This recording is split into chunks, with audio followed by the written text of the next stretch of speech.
بسم اللہ الرحمن الرحیم۔ السلام علیکم۔ یہ اپنی نوعیت کا ایک عجیب گاؤں تھا جس میں موجود تمام گھروں کے دروازے نہیں تھے۔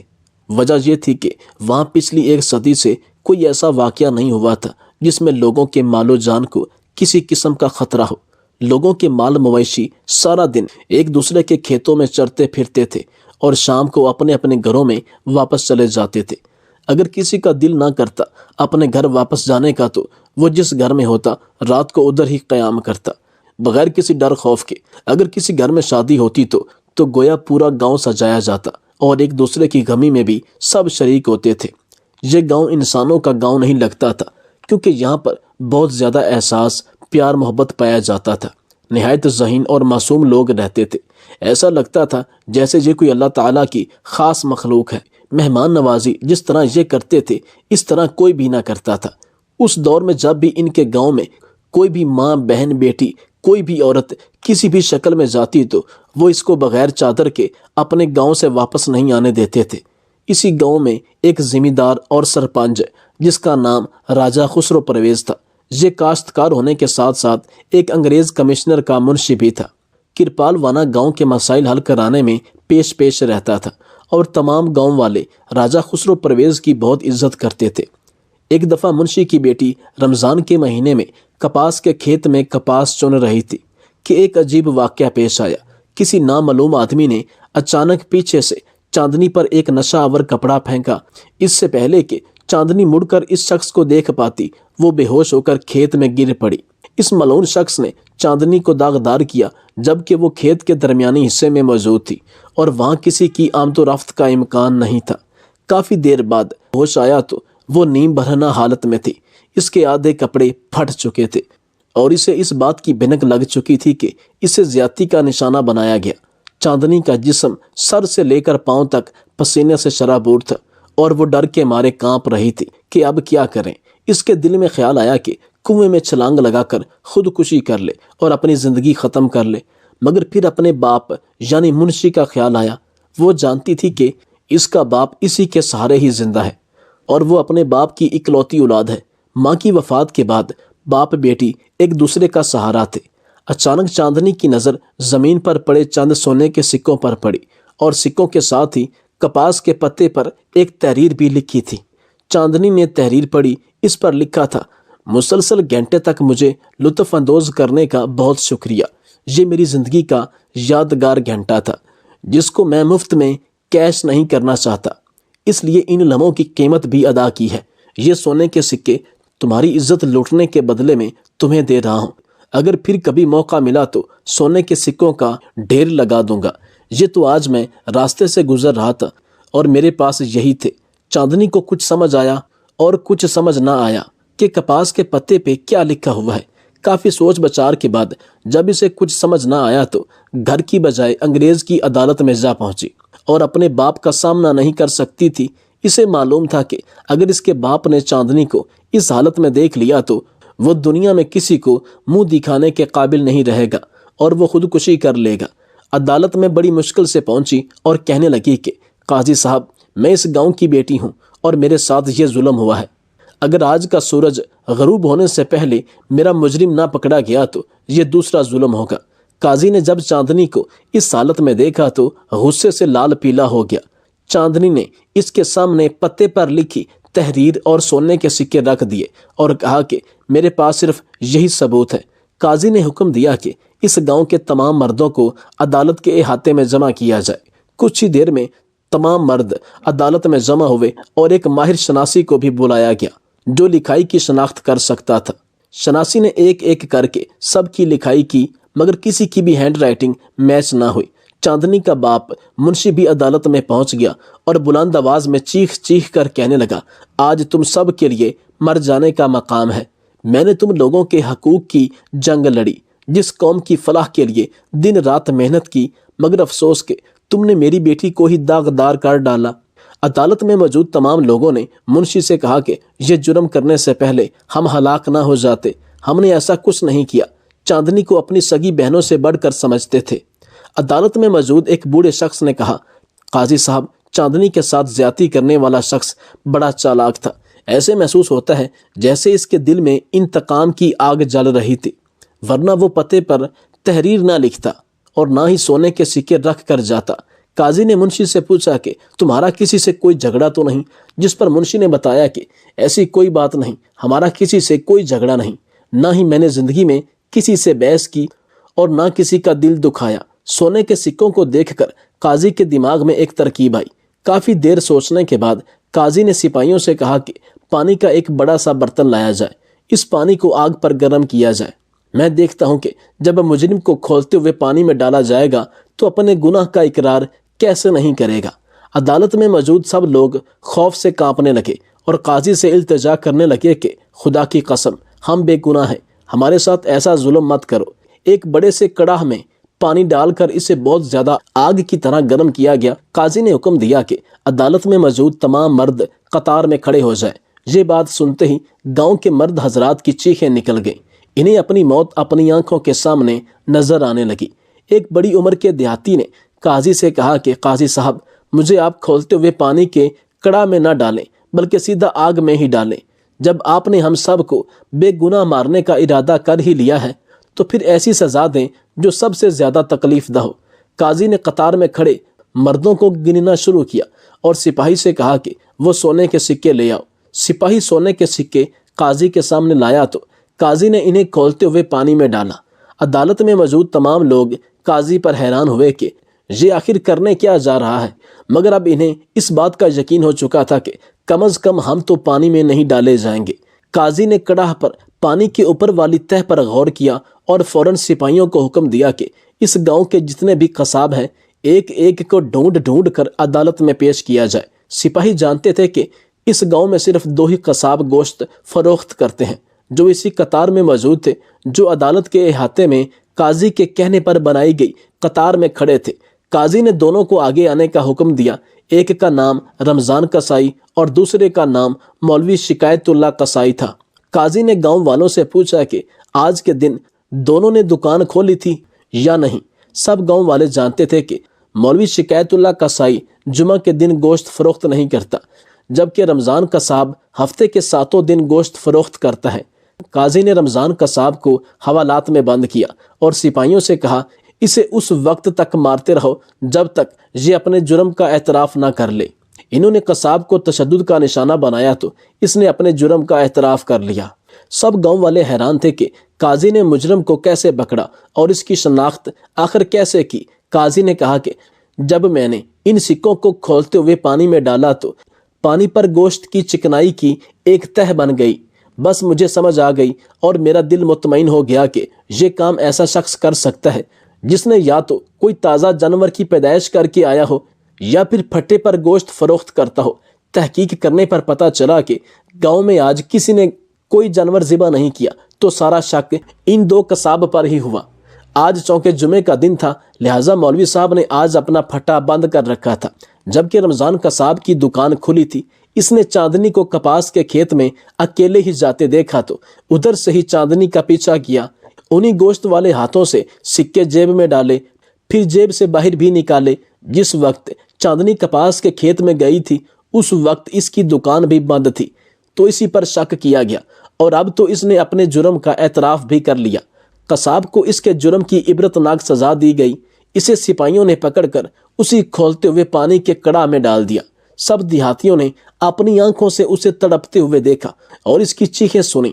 اس کے بعد کرپال وانا گاؤں میں کبھی ایسا واقعہ دوبارہ پیش نہ آ سکا۔ منشی اپنی بیٹی چاندنی کے رشتے کے بارے میں بہت پریشان ہوا، کیونکہ اس واقعہ کے بعد چاندنی کی منگنی ٹوٹ چکی تھی۔ چاندنی کا منگیتر ایک تنگ دل شخص تھا جو حقیقت جاننے کے باوجود چاندنی کو اپنانے کے لیے تیار نہ تھا۔ منشی کی پریشانی کو دیکھتے ہوئے قاضی نے چاندنی کو اپنے بیٹے کے لیے مانگ لیا اور شرط رکھی کہ اسی وقت رخصتی ہوگی۔ منشی نے عزت کے ساتھ چاندنی کو اپنے گھر سے رخصت کیا اور چاندنی نے اپنی نئی زندگی کا کامیاب آغاز کیا۔ اعتزاز احسن کہتے ہیں کہ جرم ہر معاشرے کا حصہ ہے۔ ہر جگہ اچھے برے لوگ موجود ہیں، لیکن جہاں قانون کی حکمرانی ہوتی ہے وہاں ان لوگوں کی جگہ دن بدن تنگ ہوتی جاتی ہے، اور ایک دن ایسا آتا ہے کہ ایسے لوگ ناپید ہو جاتے ہیں۔ یا تو وہ اپنے کیے کی سزا بھگت کر دنیا سے چلے جاتے ہیں یا وہ اپنے آپ کو سدھار کر اچھے انسان بن جاتے ہیں۔ کہ کوئی بھی معاشرہ کفر کے ساتھ تو زندہ رہ سکتا ہے لیکن ناانصافی کے ساتھ کبھی زندہ نہیں رہ سکتا۔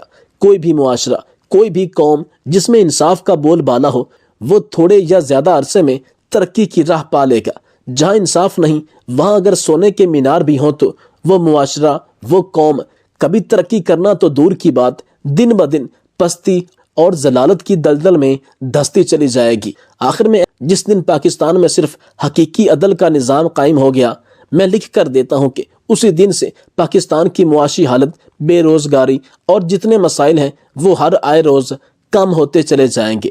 جب امیروں اور غریبوں کو برابر کے حقوق، برابر کا انصاف ملنے لگا تو وہ دن دور نہیں جب پاکستان بھی ترقی یافتہ ممالک میں شامل ہوگا۔ میں آپ کو یقین سے کہتا ہوں کہ ہمیں موٹر ویز کی ضرورت نہیں ہے، ہمیں مزید بڑی بڑی یونیورسٹیز اور بڑے بڑے دیگر ادارے بنانے کی ضرورت نہیں ہے۔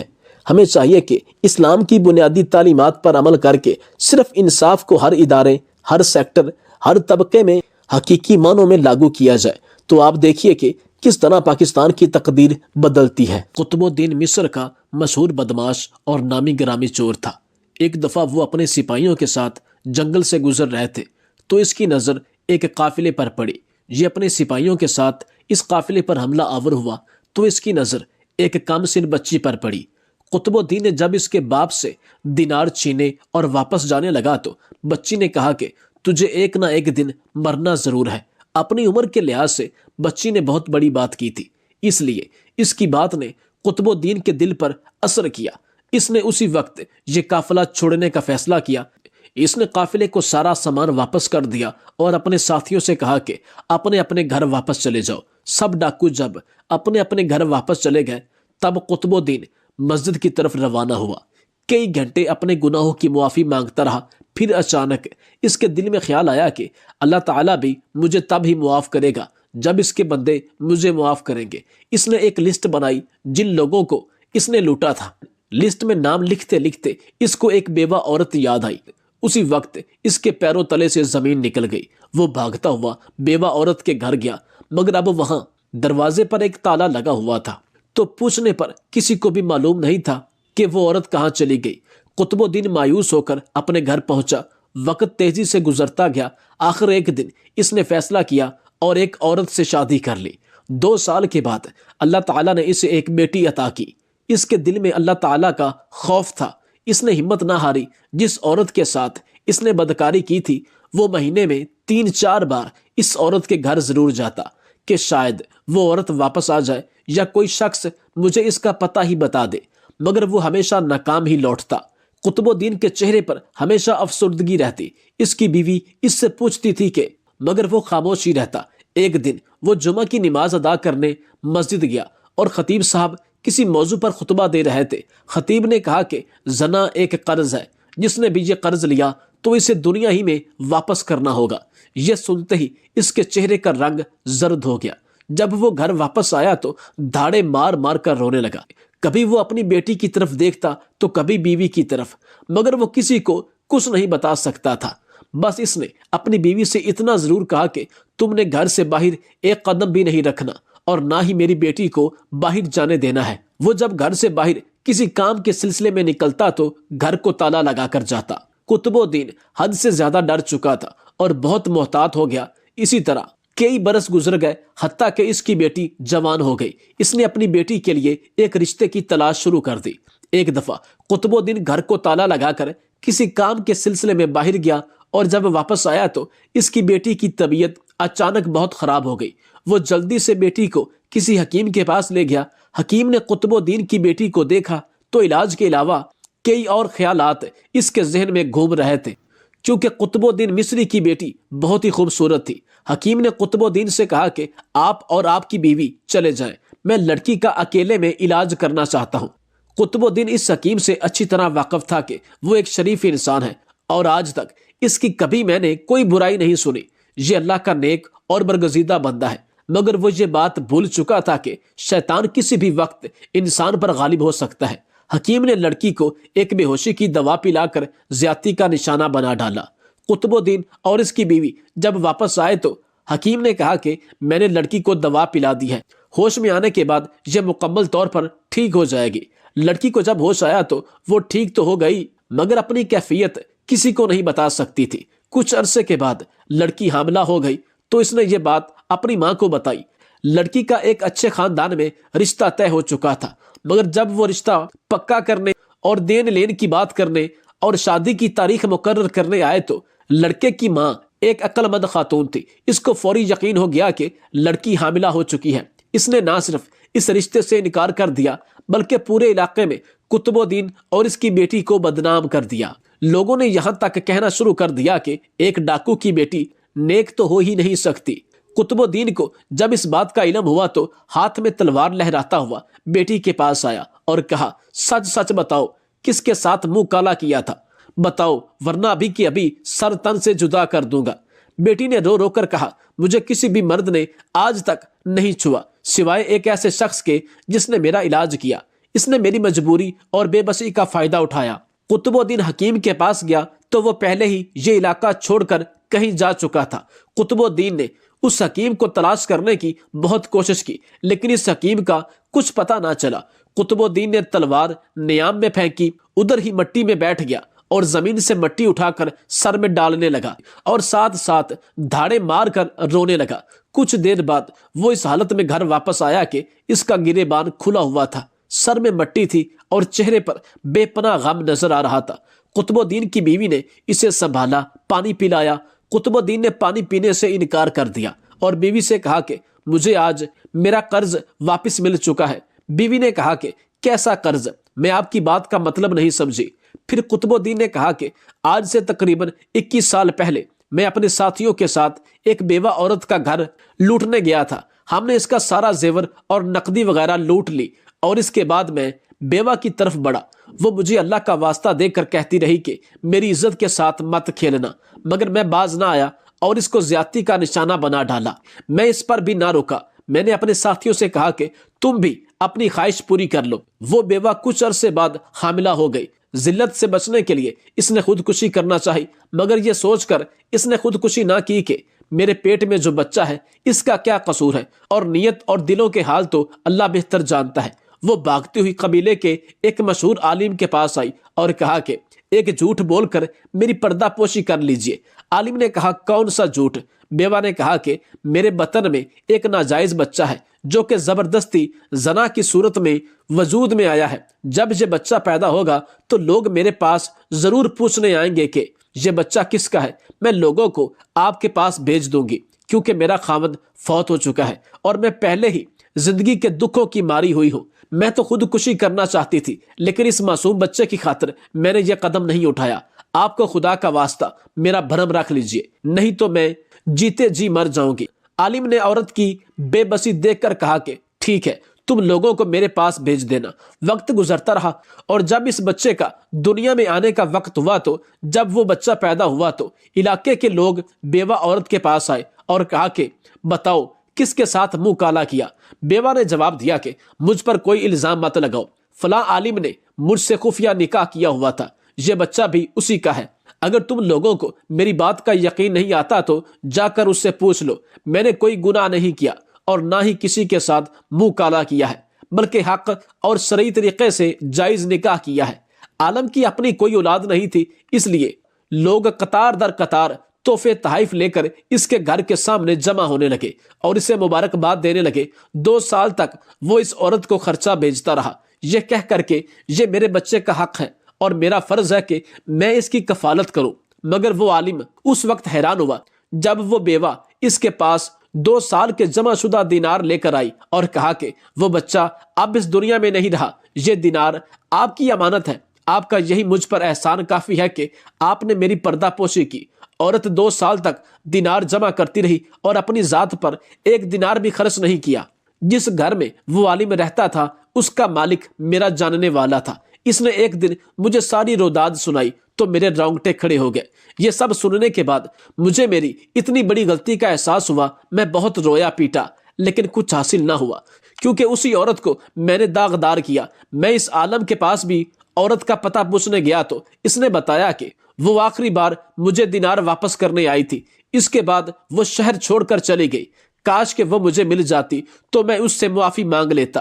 میں اس دنیا سے وفات پا جاؤں گا اور اس درد کا کوئی علاج نہیں ہوگا۔ اس دن قطب الدین مصری کا پچھتاوا اسے یا اس کی بیٹی کو نہ بچا سکا، اور ساری زندگی کا داغ اس کے ماتھے پر اس طرح تحریر ہوا کہ آج وہ ایک تاریخ کا سیاہ ترین پہلو بن چکا ہے۔ جو شخص آج جو بوئے گا وہی کل کو کاٹے گا۔